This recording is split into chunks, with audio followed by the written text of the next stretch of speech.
في سابي ساند وفي وسط عالم الأسود، قوتك مش بعضلاتك ولا حتى بشجاعتك أو حكمتك. لا لا، قوتك بعيلتك. كل ما قدرت تكون تحالف قوي كانت فرصتك في النجاة والسيطرة أكبر، وكل ما عشت في عزلة كانت أيام ملكك إن وجد معدودة. تعالوا سوا في رحلة النهاردة نسترجع أقوى تحالفات أسود عاشت في سابي ساند. أهلا بيكم في أرض العجايب، ورحلة جديدة نستكشف فيها عالم الحياة البرية المليان بالعجايب. بس خليني قبل ما أبدأ أفكرك، هكون سعيد جدا لو انضميت دلوقتي لأسرة أرض العجايب واشتركت في القناة، وهكون أسعد لو عملت إعجاب بالفيديو. ويلا بينا نبدأ.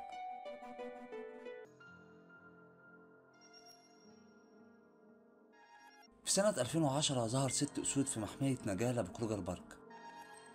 6 أسود امتازوا بقدرة عجيبة على التكيف وفهم مثالي للبيئة المحيطة، طريقة صيد فرايس مميزة، ومعارك دفاع علت من خبرتهم وشأنهم. وقدروا بالفعل يقيموا اتحاد ويفرضوا نفوذهم على مساحات شاسعة من سابي ساند. ولأن لكل نهاية بداية، كانت بداية نهاية الماتيمبا في سنة 2012 لما اختفى الأسد اندهونا، أحد الذكور المكونين للتحالف. وفي العام التالي مباشرة اتفرق باقي الأخوة.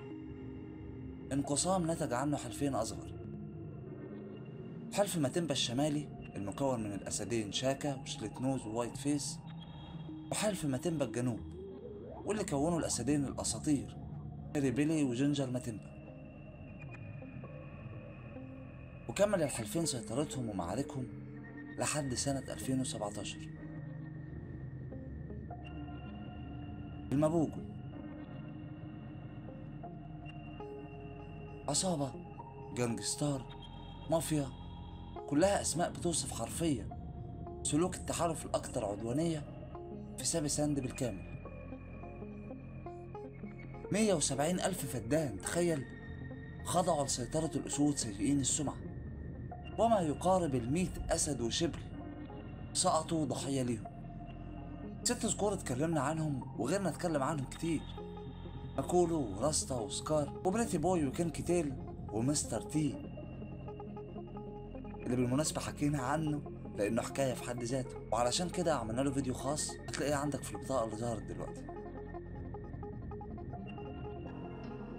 قصة سيطرة بدأت من 2006 وبدأت في نهايتها سنة 2012، بالتحديد في 16 مارس ما ظهر أسود سلاتي ميلز في مناطق المابوجو، وقدروا يقتلوا مستر تي اللي كان فارق التحالف في القصة المعروفة. ومن بعدها بدأت نهاية المابوجو لحين ما انتهى ملكهم تماما.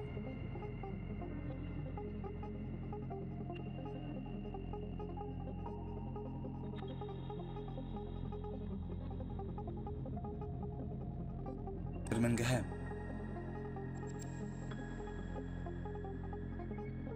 في شمال سابي ساند لمع اسم تحالف برمنجهام. بلوندي ميل أو نسوكو وهو الأسد الأكبر أو قائد التحالف،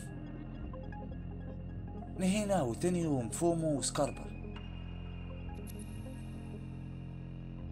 5 أسود برغم سيطرتهم، إلا إني بشوف إنه كان اتحاد هش قوي جدا من الخارج، قوة في وجه المنافسين، إنما من الداخل لم يخلو أبدا من صراعات التزاوج والزعامة. دي ممكن كانت نقطة الضعف اللي أنهت أسطورة كان ممكن تمتد أطول من كده بكتير. ماجن جلانس، الاسم اللي أكيد سمعت بيه في عالم الأسود، إلا إنك ممكن تكون أول مرة تعرف إن اسمهم ده اتلقبوا بيه بسبب طريقة حراستهم لبعض مناطق نفوذهم. اسم اتاخد من شكل الدوريات الليلية اللي اعتادوا على التناوب عليها بهدف الحماية.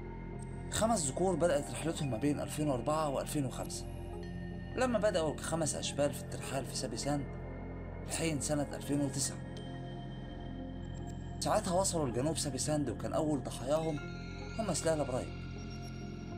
تخيل إن من بين 8 أسود بالغين قتلوا 4 وأجبروا باقي الإناث على التزاوج معاهم، وبدأت منطقة نفوذهم تتسع، واستمرت هيمنتهم لأكتر من 7 سنين. 7 سنين مسيطرين على 66,000 فدان. انت مستوعب الرقم؟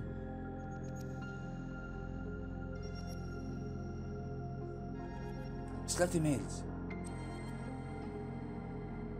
وعلى اسم نهر سلاتي في غرب سابي ساند اتسمى تحالف الأسود اللي ظهر في 2015. سلاتي ميلز تحالف مكون من 4 أسود أقوياء قدروا يطيحوا بملك المابوجو. هم دول قتلت مستر تي. على فكرة دي في حد ذاتها بطولة اتعمل عنها فيديوهات لوحدها. وتخيل تحالف يقضي على المابوجو ويواجه أو يصمد في وجه الماجنجلانز، برمنجهام، ماتيمبا وغيرهم. يعني قصة فوق الخيال. إلا إنه في سنة 2017 و2018 انتهى التحالف شيء فشيء بسقوط أسد ورا التاني.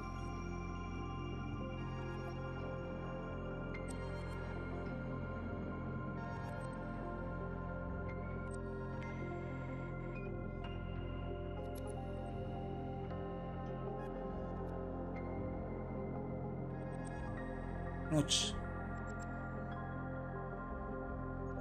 ونختم مع نوتش، السلالة الفريدة اللي ضمت 6 أسود أقوياء. 6 أسود قادهم نوتش الأب،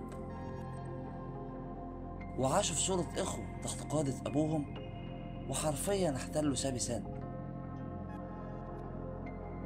وحوش برية، حمير وحشية، غيرهم من الفرايس، كل دول سقطوا ضحية للتحالف القوي.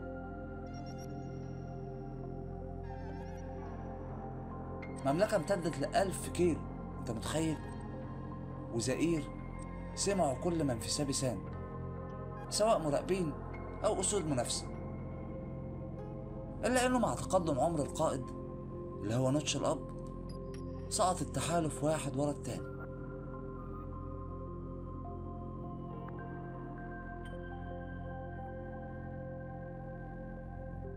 دي كانت باختصار لمحة سريعة عن مجموعة من أشهر تحالفات الأسود، إن لم تكن الأشهر حتى وقتنا الحالي.